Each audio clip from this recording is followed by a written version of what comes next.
There's Diane. You're on. Hey, everyone. Welcome.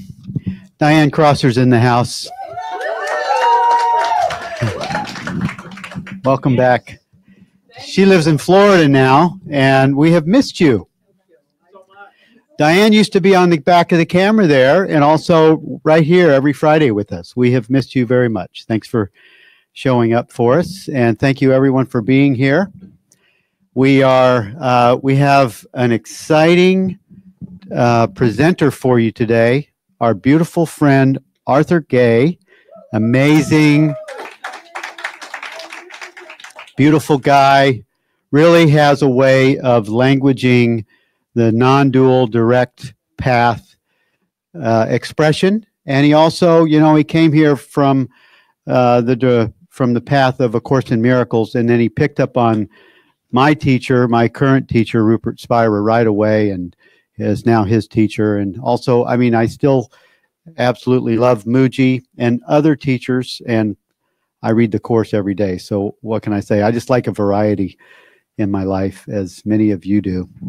And I'm going to give a few announcements, and then we're going to ask Eduardo to come up and give us a thought for the day from the Cafe Gratitude book. And announcements are Stony Point, the retreat in New York is coming up October the 5th, where Lisa and I will be presenters with Vicki Thomas and Dr. Rod Schellberg. Amazing. He's a great experience. If you haven't heard Rod, he just wrote a new book, and I think he's writing another one too. And he's just a great experience to listen to and watch, coming from a medical doctor's experience with Christ presence, being really an experience that he has in his practice. He'll tell you about that. And also Yasuko, the Japanese presenter that comes to the Course in Miracles conferences, she'll be there with her partner, Chris Pellman. And then John Monday, of course, David Fishman, and then some music. So it's a great retreat if you have time to go. And I'm just going to sneak this in. I think this is okay. LIP Mastery Class. If you are interested in the Mastery Class, you can write to info@teachersofgod.org, and you can get a link to that. And it's an introduction to the Living in Purpose Mastery program that we have. And then we just found this out on Monday. Lisa and I are doing the Camino again next June of 2019. And if anyone has an interest in that, see Lisa, or just also email info@teachersofgod.org, and we'll send you some information or a link to that. And then finally, we have one Boston ticket left for the conference next year in May. We somehow, we had 3, we sold 2, we have 1 left, if anybody wants that. And we sold 127 plus 2, but we got 2 back, so we sold them right away. And that's all of the announcements. I'm going to ask Eduardo to come up and share with us thought for the day. Please give a warm welcome to Eduardo Green.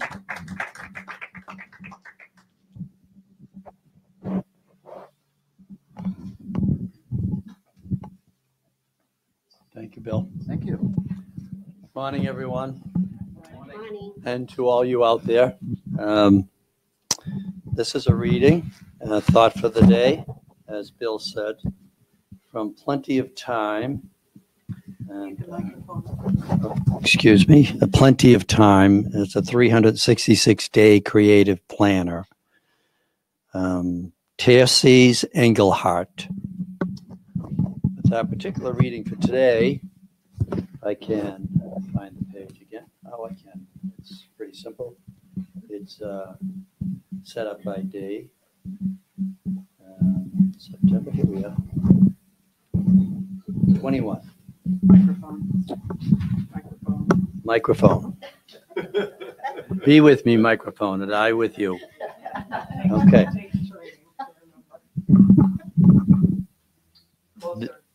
Okay. Here we go. There is beauty to be found in the changing of the earth's seasons and an inner grace in honoring the cycles of life. Again, there is beauty to be found in the changing of the earth's seasons and an inner grace in honoring the cycles of life. That's a quote by Jack Cornfield. And the thought, the question is, who could you thank today?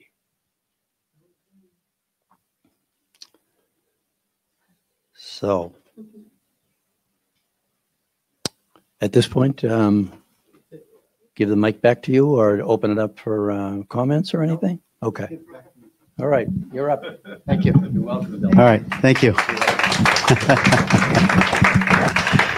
Okay, thank you. So that's a good contemplation. Who would you thank today? Or what would you thank? What would you be thankful for today? Just be contemplating that. And we have a lot of new faces. We have people that I haven't seen before here and old faces. Not that you're old, but I got out of that one.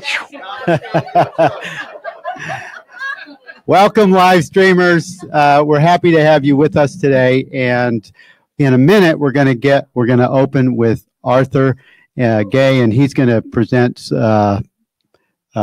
awareness, the image, and the story. And I can't wait to hear him. In the meantime, we're going to rise and have a meet and greet, and we'll be right back, live streamers.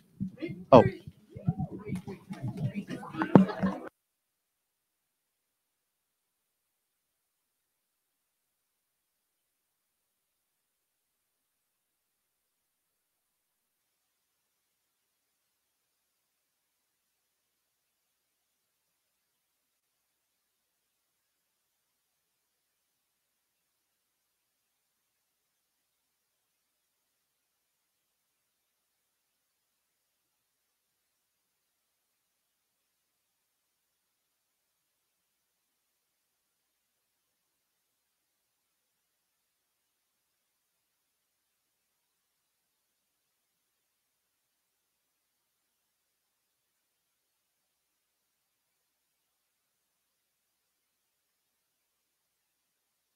Love you.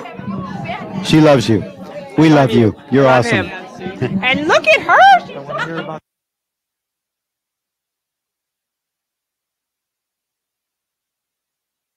Yeah, don't you love the new do? I love her new hairdo. So cute.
Okay, we're going to have a seat. Everyone, please.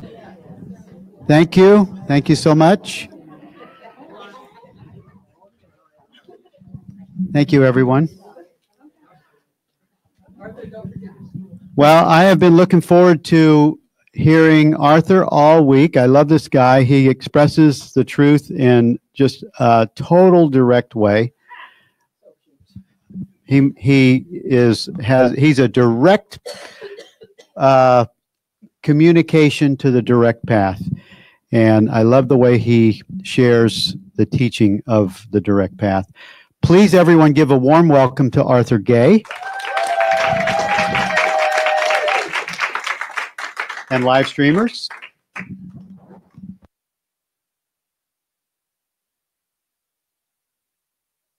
All right. My name's Arthur Gay. Hi, everyone. It's awesome to be here. I'm going to talk a little bit about the image in the story. But first, a friend and mentor has talked to me about opening the portal, the door to awareness, before any presentation or teaching or group study. And I'm not practicing guided meditation, so I'm not going to do that route. I'd like to take 1 minute, and we can all be aware of being aware. So let's relax. This is a new practice, too. It's probably better to close your eyes, but it's up to you. You can do it any way you'd like.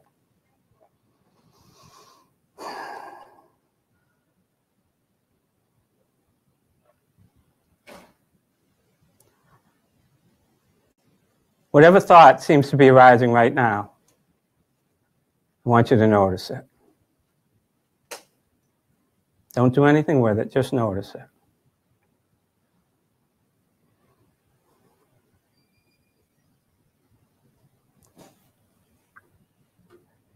Now I'd like you to take your attention and put it on the space that this thought is rising in.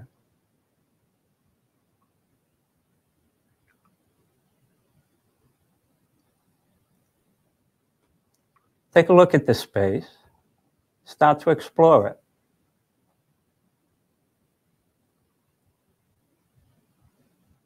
See if you can find any boundaries of this space that the thought has risen in.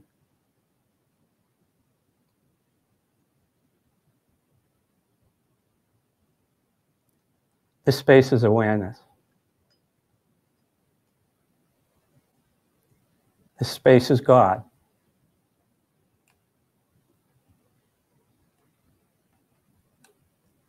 This space is our true self.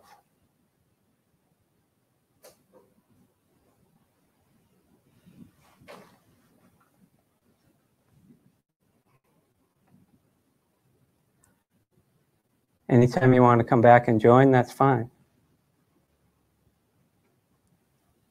This is called being aware of being aware.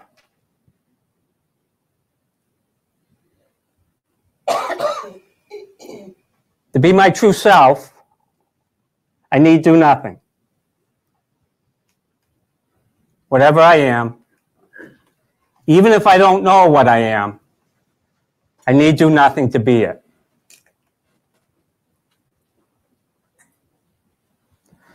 How many times does Jesus say, you need do nothing? I need do nothing. There's nothing to do in the Course. It's a literal statement. To be takes no effort. The stool I'm sitting on doesn't need to do anything to be a stool. But if it wants to be a recliner, it has to think, I'm a recliner. And then it has to build a story around it so it's believable. The story. The image, the recliner. This is a stream. That's why I wrote stream. I'll never be accused of being an artist. This, the story, always takes me downstream away from source.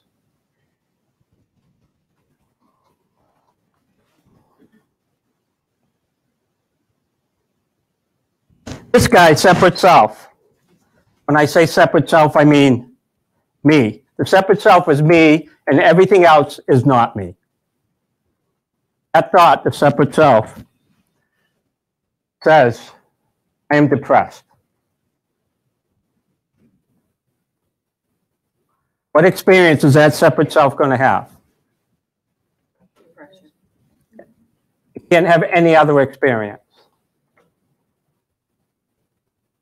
Now, the separate self says, I'm depressed, and then starts to build a story around it, to make it real, to make it who I am. The more and deeper I build the story, the worse the depression is. It starts to become mental and physical.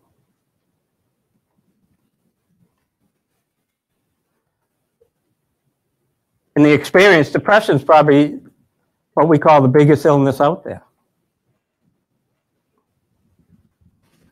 So, what is depression? It's just a thought. I am depressed. The image that I am this and then I am that. The I am is who I am. It's the image in the story that separates us. So this guy who says, I am depressed, if he's open to the possibility that it may just be a thought, he's opened the door to welcoming. So every time I have the thought I am depressed, and the depression grows because my attention stays on the subject and object, Arthur and his depression. Every time the thought arises, and I recognize it, I take my attention off the thought of depression, and I just put it on awareness, the space the thought arises in, the practice we just did.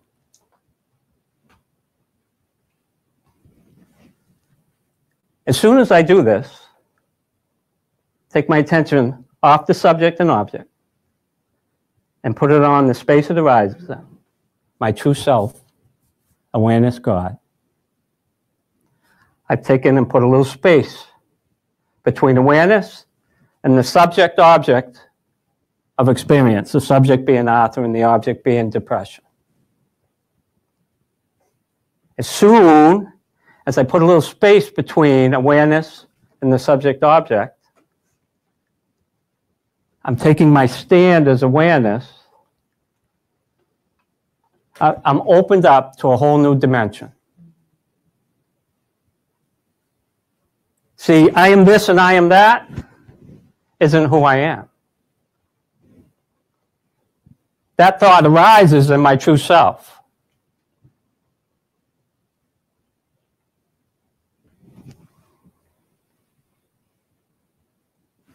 So, this doesn't mean that if you suffer with depression, that you stop going to the doctor, stop taking your medications, stop doing anything you're supposed to do.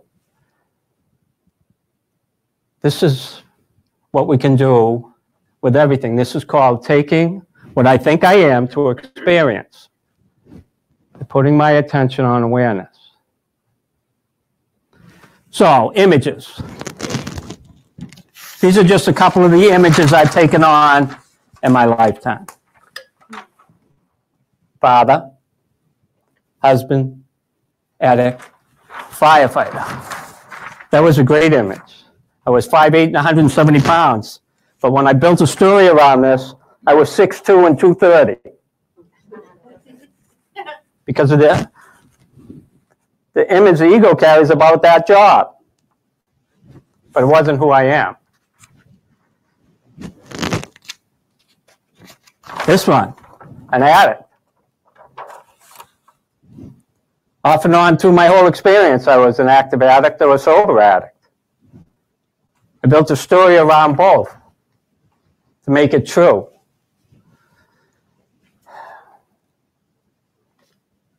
Recovery is a beautiful place. It's a springboard to this. In recovery, the story is extremely important until it's not. The same with the teachings we do. The teachers are extremely important, and the teachings are extremely important until they're not. Because we can get lost in this. Even if it's a good story, it's still not who I am. Lisa was amazing last week, brilliant. She hit 2 points for me. You were brilliant, as usual. I woke up Friday morning. Something was trying to rise up. Some deep-seated emotion that's been there that wants to just come up and let go. It's just energy. But I didn't recognize it, and it turned into agitation. And the night before, they had shut off all the power in the neighborhood to move some telephone poles, and when they turned it back on, the internet and cable weren't working in the house. And I was coming here Friday. So this guy, the little Arthur, little I, wanted to find a reason for the agitation. Wasn't putting his attention into awareness.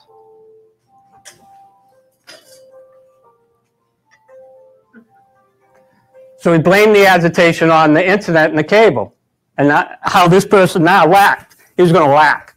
Wasn't going to be able to watch the baseball game Friday night if he wanted to. Couldn't go on the computer if he wanted to on Friday when he got home. I finally recognized it, took my attention and put it into awareness. And this guy temporarily dissolved back into himself. So then on the way up, I had to make a phone call to the cable company. And they couldn't come at first till Sunday. And it started up again. And I wasn't being vigilant.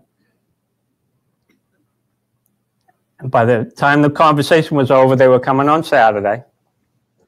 But the lack this guy was feeling came right up again. Oh my God, what am I going to do if I want to watch the baseball game tonight? Had nothing to do with the cable,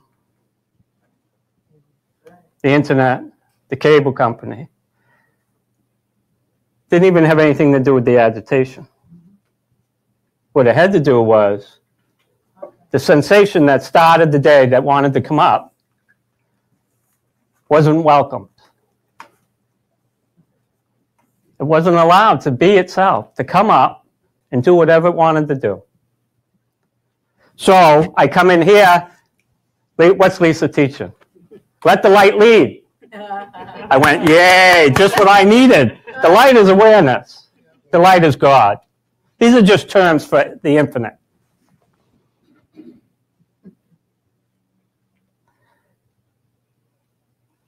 During the meeting, I was able to just rest in self. Sometime on the ride home, I noticed that it had been solved. It just dissolved away. It was gone. Whatever it was gone. It had done its thing and left.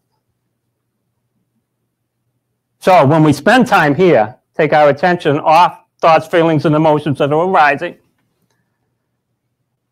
and we choose to rest in God, the practice is to be welcoming, to allow whatever wants to come up to come up. Welcoming. Hi, how are you? Nice to see you. I love you. Welcoming. Easy peasy. But my attention isn't on what's being welcomed. My attention is on the welcoming.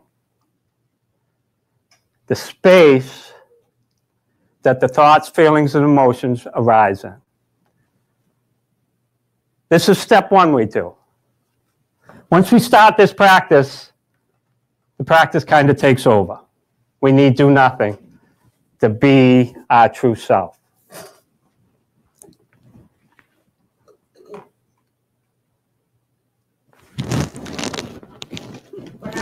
game on Friday night? I don't know. I sat out in the back deck like I would have done under the stars for about 2 hours with a cup of tea and the dog. Nice. Not meditating, but it's a living meditation. It's just peace. So, if some of this sounds like gobbledygook to you, let me see if I can make it simple. You're looking at me, you see a body.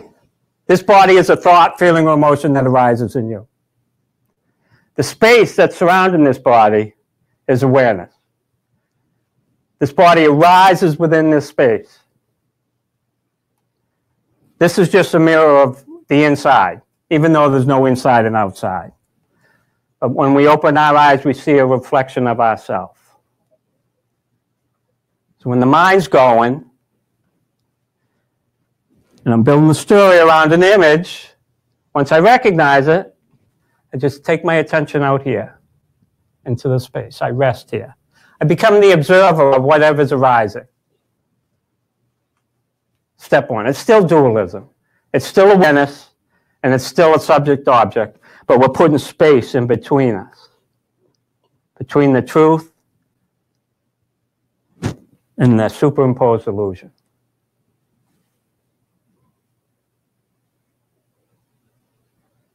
As we start spending time here, we become vigilant. I don't like to call it work. It's not work, but in the beginning, it's a practice.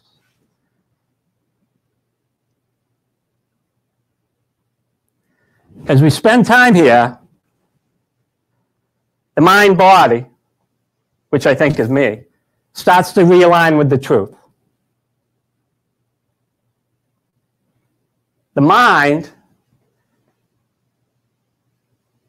comes to an understanding that it's never going to figure this out. This is infinite. The mind is finite. All thought has limits. The limited can't understand the infinite. So as this practice evolves for us, the mind starts to relax.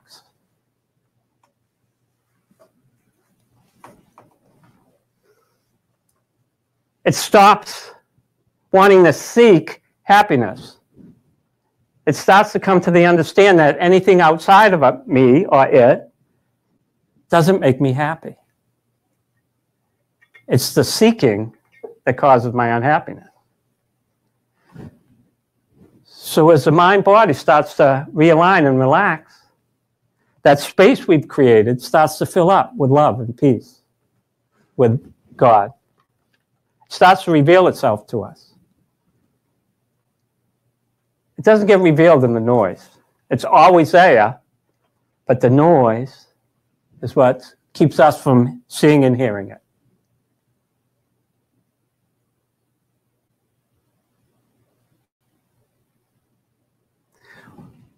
When we put our attention into awareness, this is called taking it to experience, to see what the truth is. And the second point of Lisa's teaching last week was amazing. And I'm going to paraphrase, so if I'm off, you can correct me. She mentioned up until a couple of years ago, she was in the teaching, the intellectual part of what we study. And for most of us, we have to come to an intellectual understanding. Or we can't put it into practice. We can experience the peace. But there comes a time where we have to step out of the teaching and bring it to experience. We take what we've learned and we live it. We take what we've come to understand and we live it.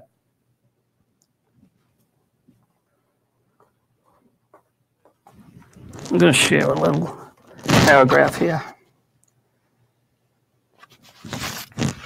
This is Francis Lucille, Eternity Now, a book I've been doing for a couple of weeks.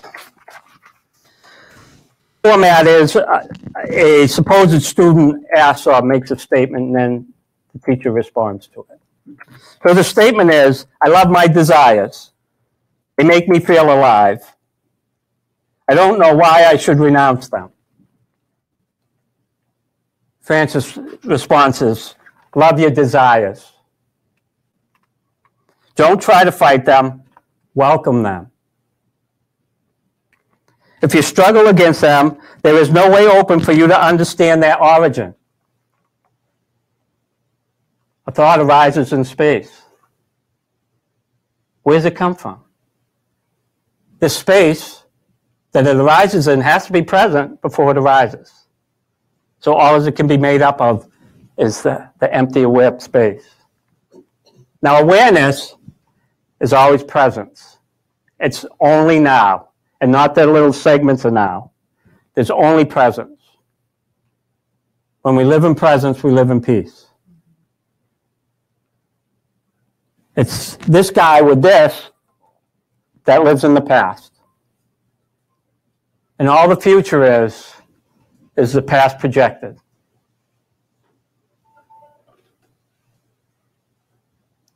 The source of my pain and suffering does this and does this. Takes me away from source. I am aware present. I cannot be unhappy. It's impossible. I can experience unhappiness. I experience what I think and believe. And to believe a thought, I have to put a story around it. That's okay. That's what we all do. When we're young, we're taught to do something, go somewhere, be somebody. Well, if I have to go be somebody, then I'm not being who I am. I'm out there somewhere. And that has ups and downs. It's not always bad. Every time out here that I experience happiness or joy, I'm experiencing my true self. It's just the experience doesn't last because this guy thinks it came from whatever it grabbed or attained out there. Love your desires and understand that what your deepest desire is. Whenever you find yourself desiring an object, ask yourself, will this object bring me the happiness I really want? If the answer is yes, then go ahead and learn from the experience.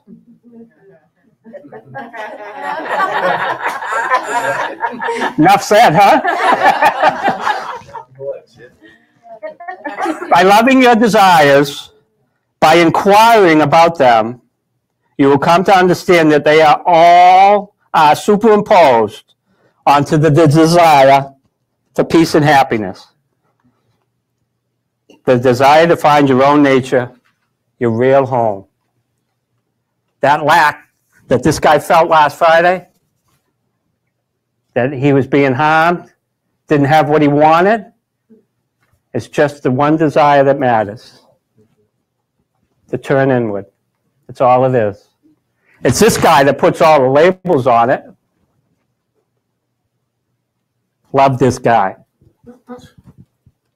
Take him into experience. See who he is. Close your eyes and experience your body without calling it a body. Take the mind and put it over here. In that experience, took me a little while, I understood that the body is just a group of sensations. And it's even less than that. It's just energy. So the next question is, if we welcome our desires and even love them, aren't we actually indulging them? Is your suggestion that we welcome our desires any different from indulging them? Yes. You can indulge in desires only if you think that the acquisition of the desired object will bring about the kind of happiness for which you are really looking. Once you have been informed, once you have knowledge for yourself that the happiness you are seeking is not and can never be produced by an object, you are open to a new dimension. Maybe what I've been taught isn't the truth. Am I willing just to take a look at it? That's a whole new dimension. Then a detachment is born in you that is a spontaneous byproduct of this understanding. We take our attention off this and put it on this. We start creating space. This detachment allows you to maintain some distance between you as awareness and the emerging desire in you. You are no longer stuck to the desire.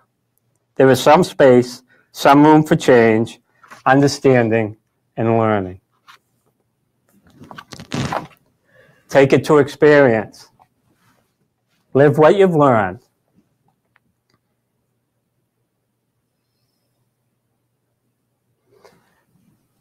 A practice that's suggested by Rupert Spivey is, just before you go to sleep at night, take your attention and rest here. Anything that's hanging around for the day, let it be. Stay here and watch yourself fall asleep. Be the witness to it. And when you wake up in the morning, do the same thing, especially when you first wake up. That aware presence. Just stay there. Just watch the body wake up in awareness. Mental illness, I am depressed, is unnecessary. It's only a thought that I make this up around it and attach it to this, and then I suffer. And the longer I stay in the story, the more I'm going to suffer. The mind is only the present thought I'm having. It's not this big container of thoughts that like sits on my shoulder and they pop out. I have one thought at a time. One thought arises, it dissolves, another one comes up. The space between those two thoughts is my true being. There's nothing there. It's nothingness. It's just awareness.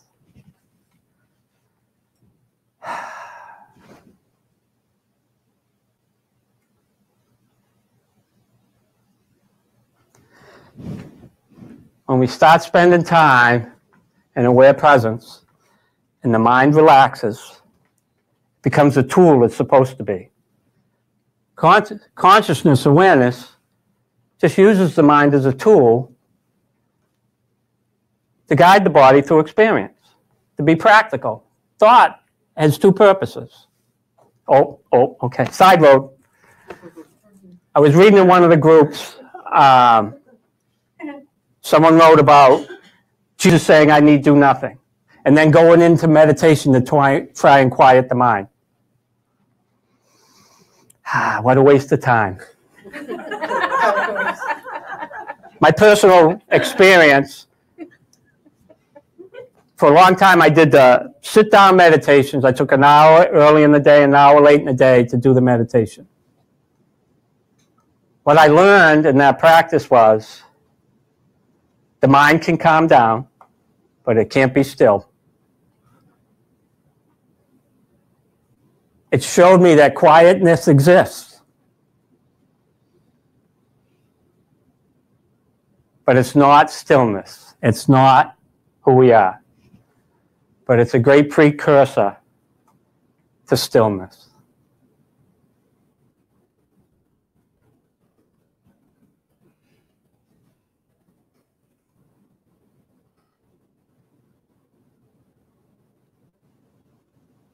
Mind, the tool of the mind is activity. It's supposed to be active.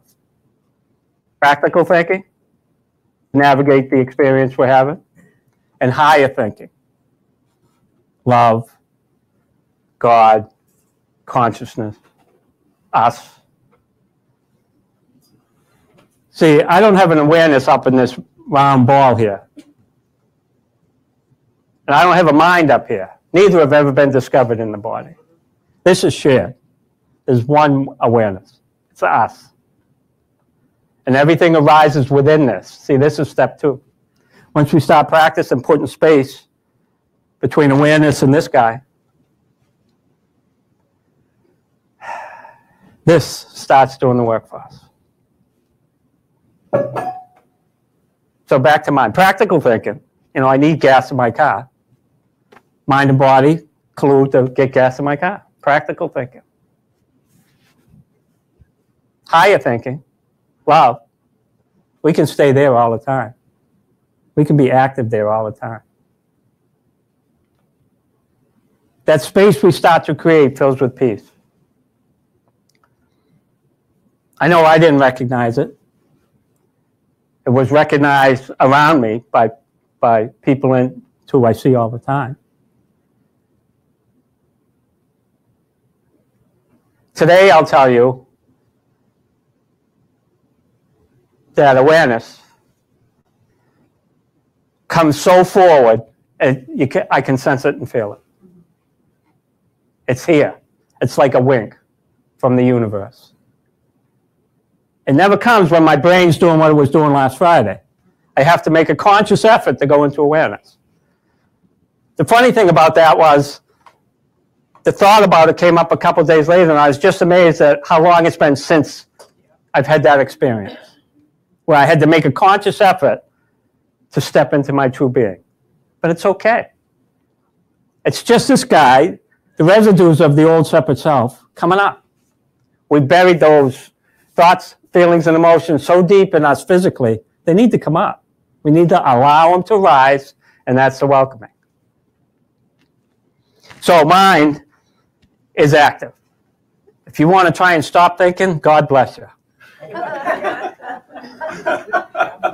I can tell you from experience, it didn't work for me. And in the old days, when the mind was really crazy and couldn't stop it, I did this guy. I picked up a drink. No different than anything else, picking up food. Whatever you lose yourself in. But it's not necessary. So now mind settles down because we're practicing being aware. Awareness starts to show us the truth. The peace, God, starts to infiltrate our being. We start to understand that the thoughts, the subject and object, I am depressed, arise within awareness. Awareness isn't separate from it. It's not two things. It's just a thought arising in awareness. When I come to that understanding, I can allow mind to do whatever it wants. I can just put it over here. Do whatever you want. I'm just aware of it. When I need it, I can grab it and use it, and then put it back. So Lisa talked about starting to live what she knows.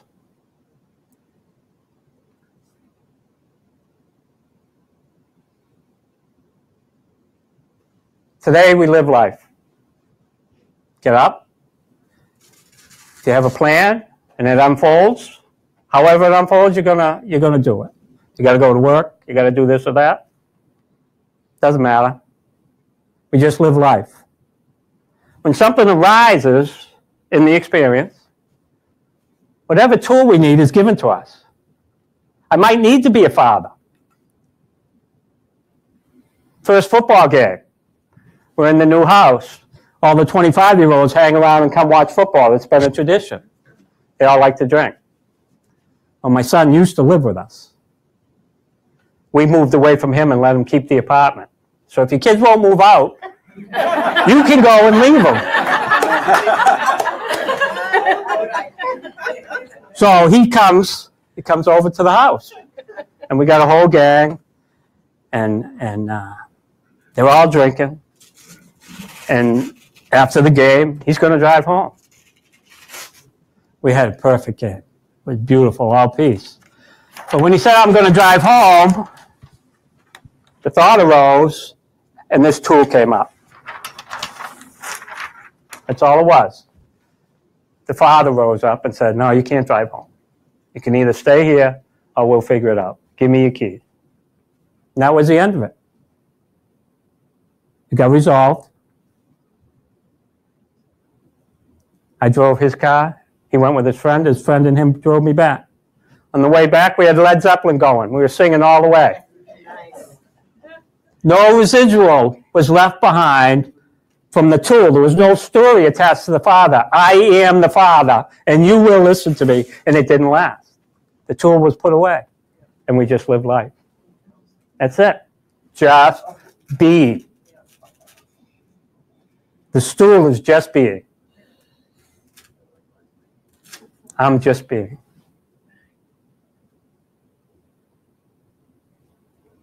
This presence is perfect.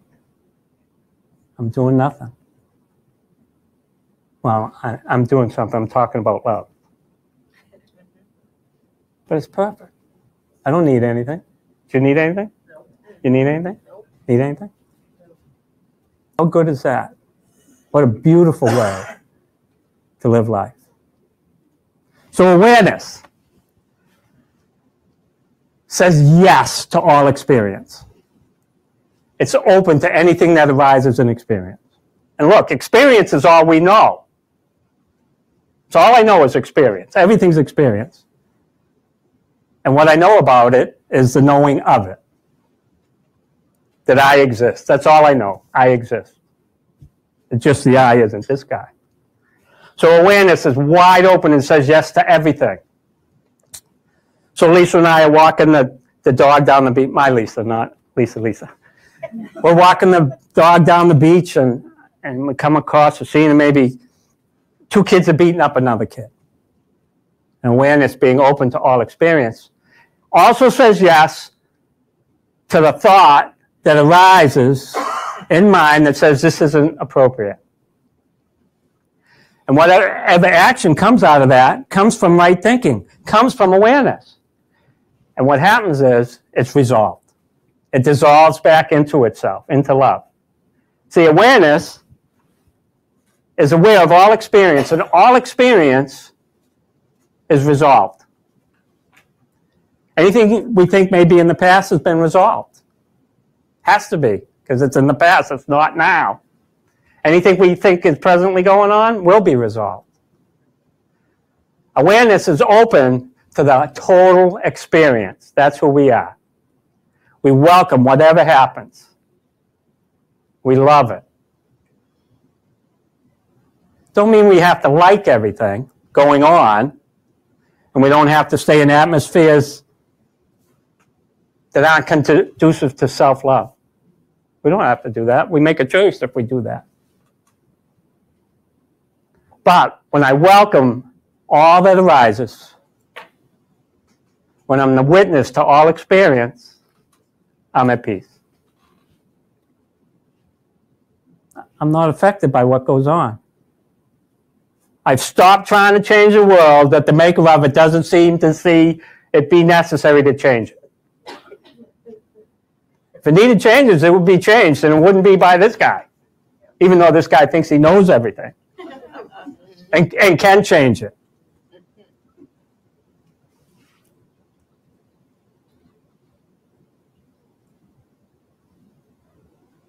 Hear the stillness? Oh, great line.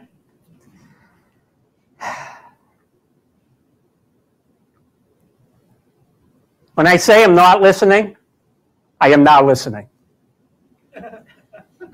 Because I recognize I'm not listening.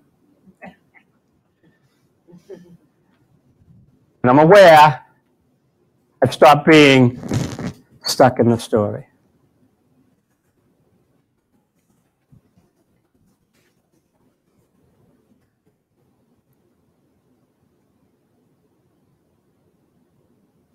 I'm not bashing anything here. I have experience with people who say, if I don't do this, this is going to happen to me. What experience can they have? Can you give an example? What do you mean? If I don't do this? Okay. I'm trying not to because I don't want to bash anything. Can you repeat? Yeah, that you're going to give an example. I'm going to give an example. This is hard. It's hard when there's talking on. Thank you, Bonnie. If I say, I don't attend these meetings, I'm going to drink. But if I do attend them, I'm not going to drink. What experience am I going to have? This guy says that's good. But I get stuck here. Is that living life or is that programmed living? Just live life. Whatever arises. Look, everything that arises in experience is brand spanking new. There's no past. Yesterday's just a thought. If you don't think it, it doesn't happen. But if you do think it, you experience it now. Programmed living. You want programmed living? Put the news on. No. You tell them, Gwen.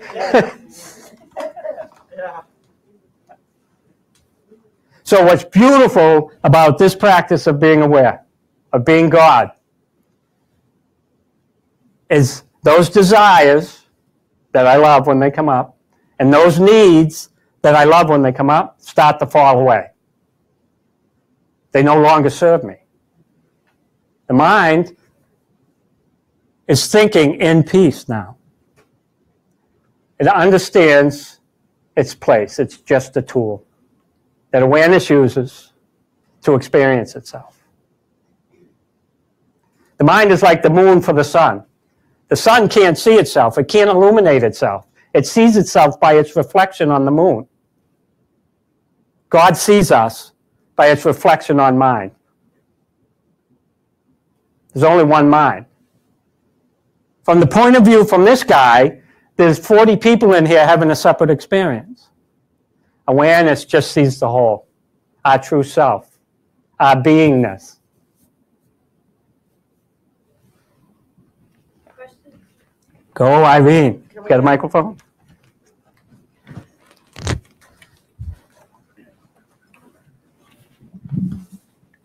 I totally love when you teach, okay? So just hear me, that I love it.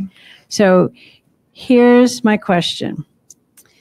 So someone I know has just last week had a grandchild stillborn. The grandchild was born, stillborn. And this is a first child for the kids, and everybody was very, very excited about this baby coming, right? So, of course, they're all in just overwhelming pain and disappointment. So, I've heard, so when something like that happens, when it's really painful for someone else, right? I've heard people from the Course, like, say to that person or a person in a situation like that, well, it's not real, it's an illusion. And I guess maybe what they're doing, I mean, this is the story I'm writing, okay, or the observation I'm making, is that when we're really, really uncomfortable with something ourselves, we try to pat it down. Sometimes I think this concept can be used to Oh, absolutely. To disconnect, because it's painful to be holding the space with. I've been holding the space with this woman. It's hard to do that. I have no answers. I just know that there's a bigger story than the one we're looking at right now. It's all I can tell her, that there's just something bigger happening than I can explain. And I know that in my knowing, and I trust it. And I know you're in incredible pain right now because it hurts me just to watch you. But so I guess I want you to speak to that a little bit. Okay.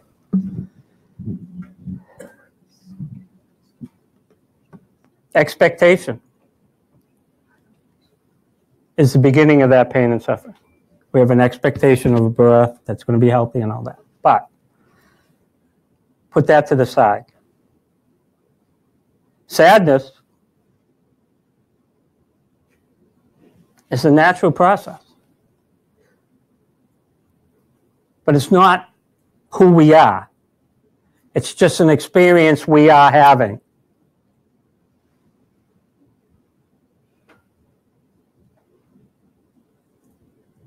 When I suffer with someone, I make their pain real. Holding the space is beautiful. You said you're feeling the pain and suffering along with her. You're a witness and you're experiencing it. That's when we do the work. We allow it to be. Let it be. If it's sad, it's sad. If it hurts, it hurts. It's not who I am. I don't have to attach to it. Let it do whatever it wants. Let it rise up. Let it stay forever if it wants to. Be the witness to it. For your friend, look, we can get in such physical pain that we can't get here until it settles down enough that we can get here. She can be in such mental anguish that she's not going to get here. All I can do is love her. All you can do is love her. You be there for her.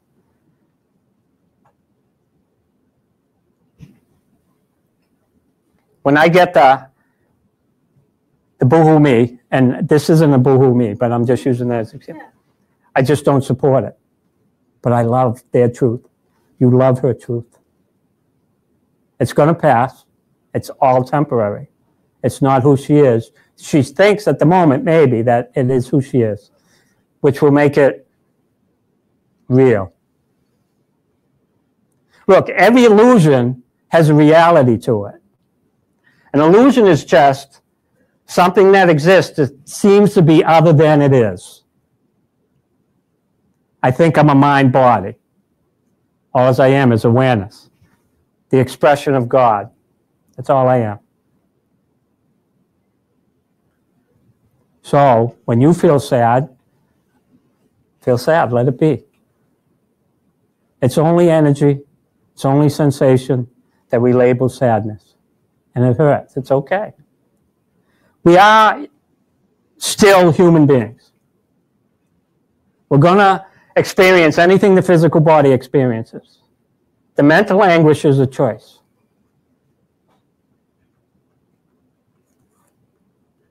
Just love her. And you can only love her when you love you. That's all this is about, is love of self. Because that's all there is self. It's just us.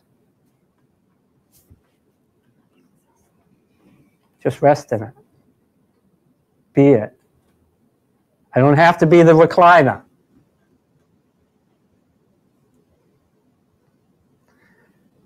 I can allow that lack feeling or the fear of death, which are the two feelings that everything else stems off of, and turn it around. Because it's just a desire to look in, to be aware. I need the microphone. I didn't know if she was stretching. Asking a question. I had a question for you about the meetings and the program living. I struggle with that big time. Like, I'm not going to meetings. I feel like I should be going to meetings. And then when I go to meetings, I get sick of hearing the story, and I don't want to get stuck in the story. So I'm still trying to reconcile the two programs, ACIM and AA, you know. Anyway, I just wanted to ask you how you do it. How do you reconcile the two? How do you do you go to AA meetings? How do you not get stuck in the story? How do you be of service when you're there? I know some meetings are easier for me than others because some are really God-focused and solution-focused. And those are the ones I gravitate towards and go to because they're in the solution. They're talking about God. And to me, that's where the answer is. And then there's other meetings where they're just so stuck in the story of they're drunkalogue. And it's like, oh my God, I just do not want to hear any more drunkalogues. It's like in the past. It's not even real anymore. You know I can't drink in safety in this illusion. I can't drink in safety. So I can't play the mind game of, well, I was an alcoholic in my past. Maybe I'm not anymore because I know I'm not going there. To me, that's risking my life. I can't go there. But anyway, I don't even know what the question is, except how do you reconcile that old programmed life with this way of living and not get stuck in the story? Who thinks it has to go to meetings? Who thinks it's an alcoholic? Separate self. Says, I am this and I am that.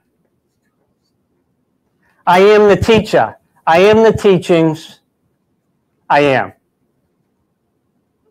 All teachings and all teachers can be put down once we have the understanding.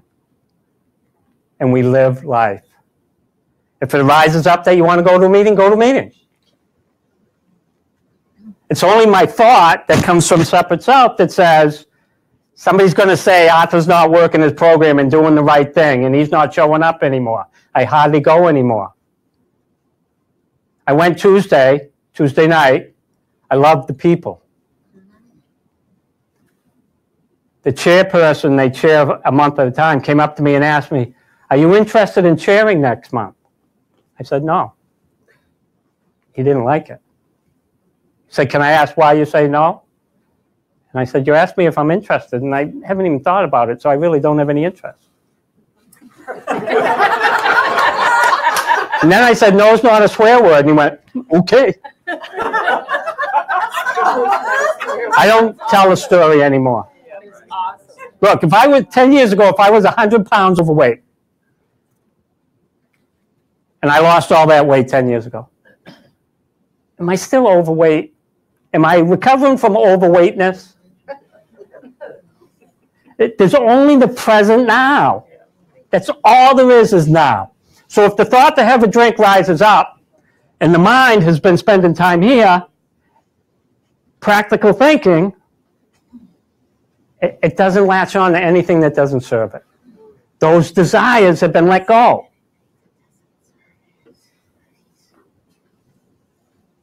Am I answering your question? Brilliant. Yeah.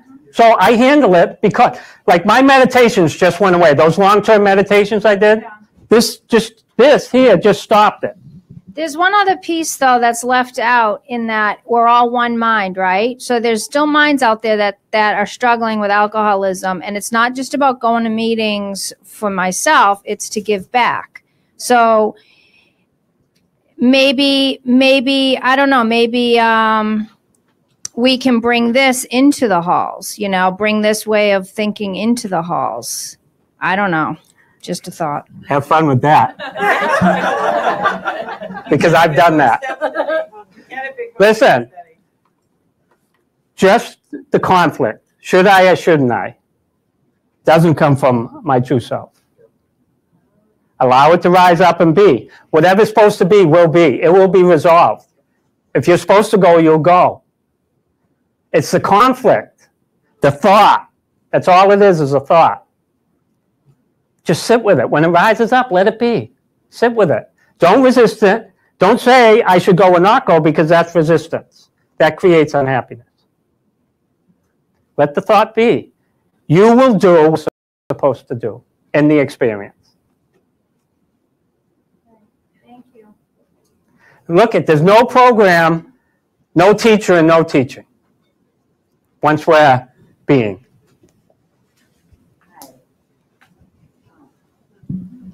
No, I only wanted to say thank you for saying yes today.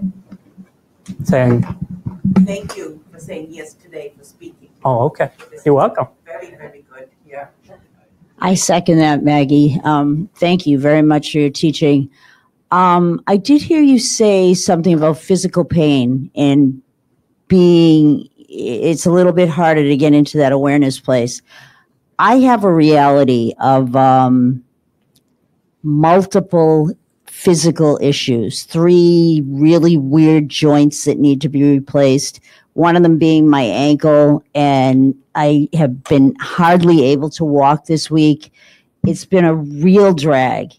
And to not get caught up in the story is like really hard. As soon as you say not get caught up in the story, you're taking a stand as aware presence. You're putting space between you and the story. Physical pain, because we use the body, it's good. When I find it amazing that, like, I've stuck myself with knives and stuff, and when that energy comes up, I just sit with it, and it's almost excruciating, then it's gone. And then I can poke it. I did it with a knife a couple weeks ago. I cut a big cut in my finger. And it could have used stitches. I just taped it. But I kept poking it, trying to make it hurt. See, the energy was gone. That we can do with awareness. But physical pain can overwhelm everything. And it's also a warning saying, hey, this tool, this body needs to get checked, right? We can't not experience it because we use this until we don't need it anymore and we put it away. But when we put it away, I am unaffected by the putting away of it, just like any other tool. When I put the father away, I was unaffected by it. When I put the body away, awareness is unaffected by it. Because I am not mind-body. It's just a tool I use. My true self is the witness to all experience. So the same awareness that is the witness to this meeting is the same awareness that was the witness to my birth, and it's the same awareness that will be the witness to my death. It's just experience. It's all temporary. It's not who I am. Feels like who I am. Excuse me? It feels like who I am. Yeah. Would you repeat what she said? That she said it feels like her. She said it feels like who I am. But it's not, okay? It's the story we attach to the pain that makes it me. That's the illusion of the pain, that it's me. The pain is real. The illusion that it's me, that it's me is the illusion. This is when we put space between me being in pain and awareness. Pain is just a sensation. It's just energy. The body uses it to tell you, go see the doctor, or get off your feet, or whatever is necessary to resolve it. But it's not who you are. It's just a thought that this is who I am. But pain can get overwhelming, and it can become who we are in our mind.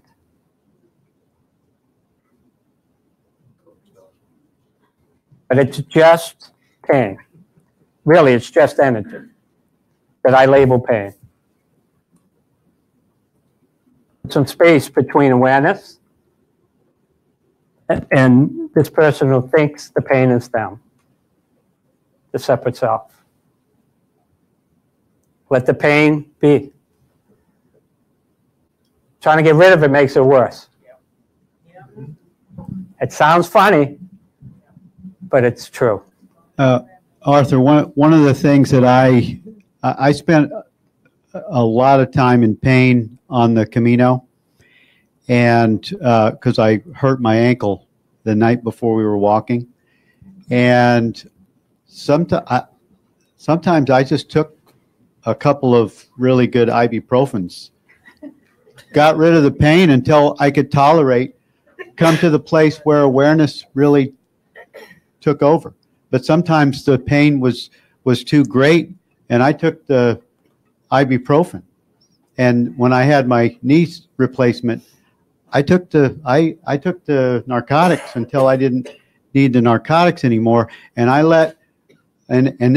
got addicted one time to the narcotics. And it was awareness, it was presence that gave me the noticing of the addiction that also informed Bill how to get off the pills. So it's a practice. Awareness it's what Lisa taught last week when she says light does the work. Awareness is the light. And if you rest in awareness as much as you can, if the pain is so great, you take the whatever you can take to, or don't take it. But that's what I did.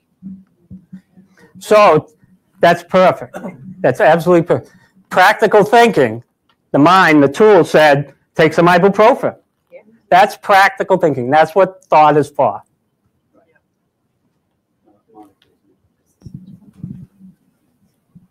So it's really lessons 1 and 2.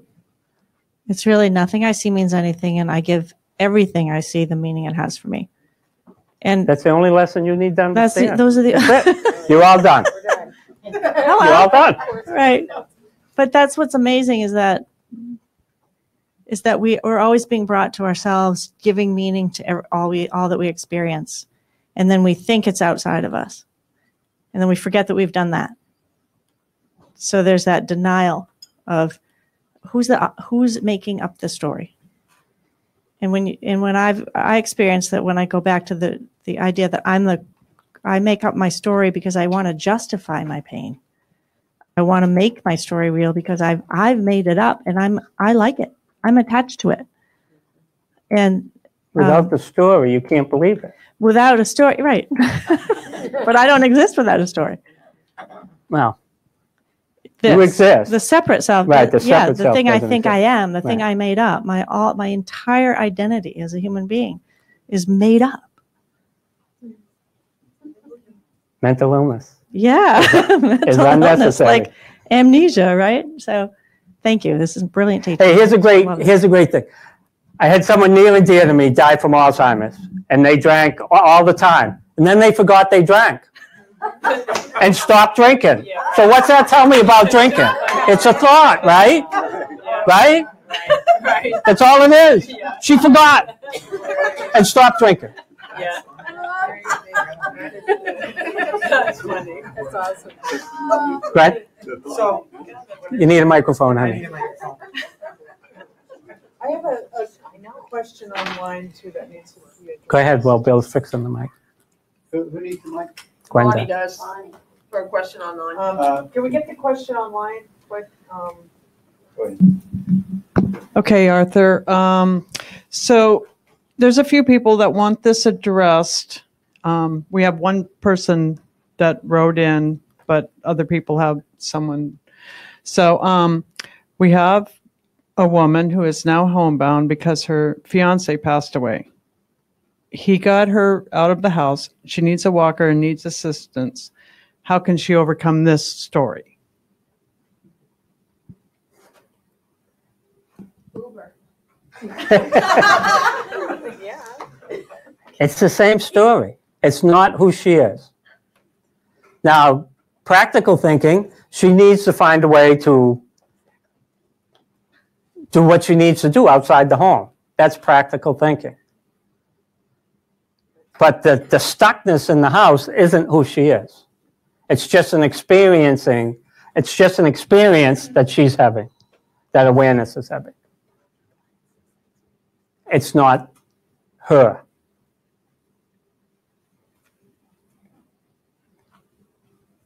It's okay to ask for help in an experience. If I need help, I ask for help. That's okay. Someone who can help will help. We're unaffected by experience. The objects of experience. Her object being not being able to get around. But practically, if she sets a plan and allows it to unfold, it will do what it's supposed to do. Because everything comes to a solution.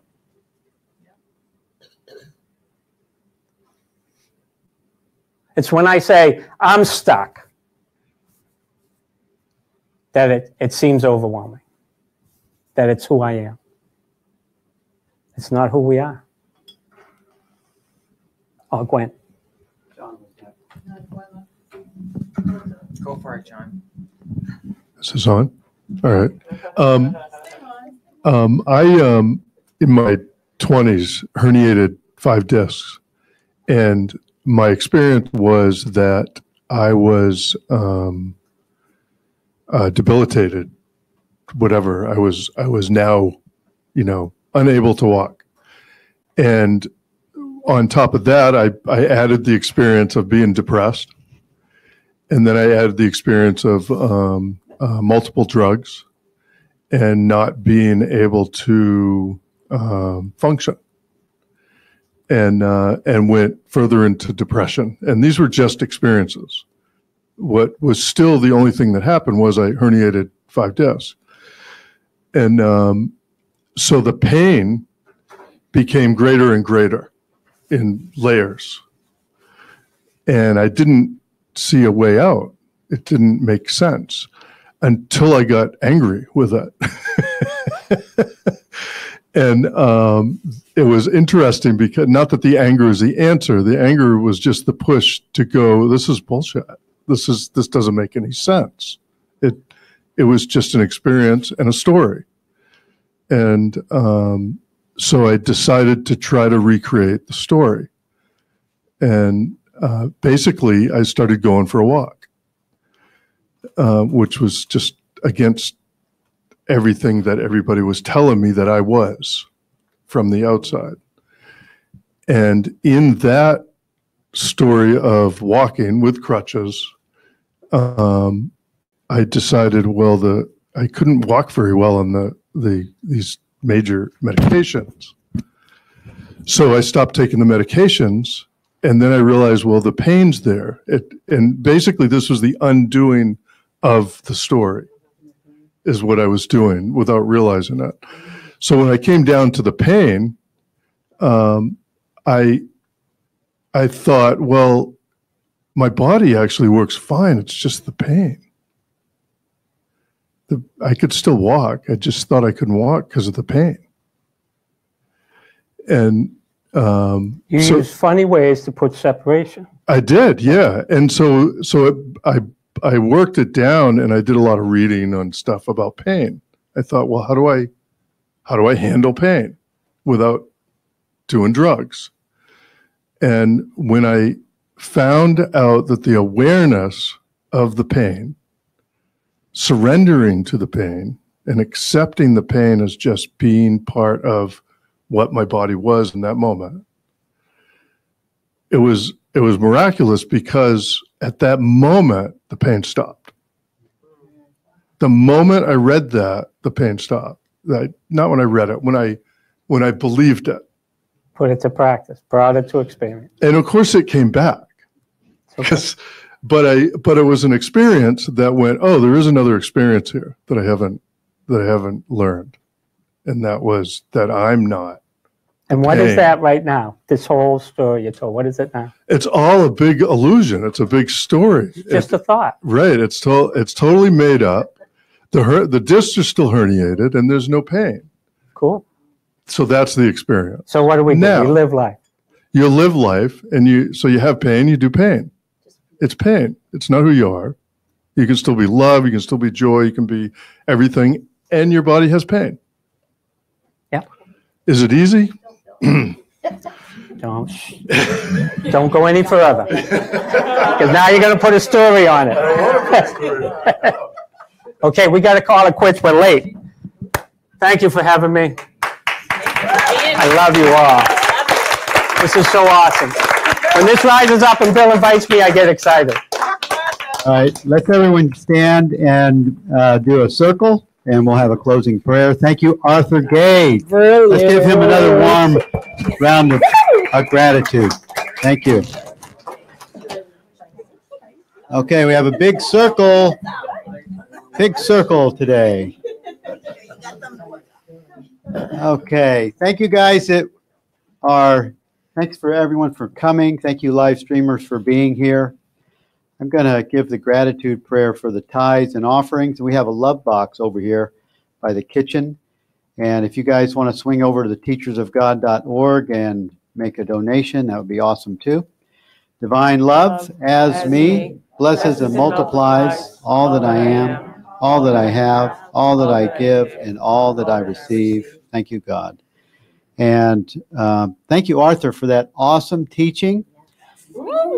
Yeah, So good. that was really clear. There's so many great comments on the chat board. Thank you guys for your great comments and questions, for sharing with us. And I'm just going to close in the way that Arthur opened, just being in the present awareness of this experience, just being grateful and just be aware of that. Now, one of the other things I love about this understanding is that we can actually share these ideas that come into the mind, the idea of gratitude, the idea of love. We have the ability of sharing it with the thoughts that rise in awareness. And we're all in one big circle here, gathered together. We just collectively, we share our love with all of you right now that are live streaming. we're just sharing the love of God, the love of truth with you in this moment, right now. And we're also receiving it from you. We're receiving your love as we share it with you. And for anyone that has some issue, we just want to share the love of truth with you. Just allow that issue to just rise up in awareness, and as much as possible, just stay in this place of aware presence where peace is, and give yourself just a little bit of rest, resting in God, resting in this God moment. And amen. Thank you all.